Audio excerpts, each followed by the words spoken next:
mga sisi! Welcome back again to my YouTube channel. For today's video, pag-uusapan natin ngayon kung kailan ba daw pwede magpariban pag bagong anak ka. Sa video na to, ayan ang ating pag-uusapan, at kung bago ka pa lang sa channel ko, huwag mong kalimutang i-search ang Lalyn TV and then forget to subscribe, like and share, and click mo na rin ang notification bells para ma-notify ka kung sakaling meron ako mga bagong upload na video. So mga sisi, magsisimula tayo pagkatapos ng intro na to.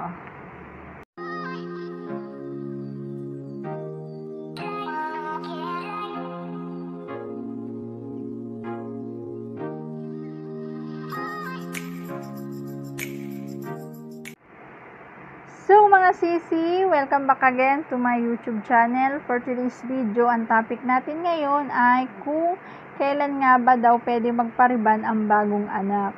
Pag bagong anak kasi tayo at may baby na tayo, hindi na talaga natin maabyad ang ating buhok.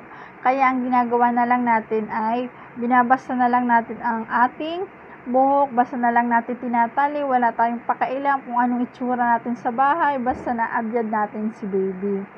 So, pag bagong anak kasi, mga sisi, nadyan na yung pagbabago ng ating katawan o pagbabago ng hormonal imbalance ng ating katawan, at kasama diyan ang panlalagas o panlulugo ng ating buhok.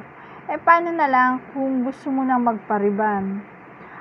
Kung gusto mo magpariban, make sure mo lang, mga sisi, na fully recovery na ang katawan mo, at higit sa lahat, hindi na nanlalagas ang iyong buhok para makapagpariban ka. Yun lang, mga sisi. Kung gusto magpariban, ulitin ko, kailangan fully recovery na ang katawan mo, at higit sa lahat, hindi na nanlalagas ang iyong buhok. Okay mga sisi, maikli lang yung paliwanag ko. I hope na meron kang natutunan.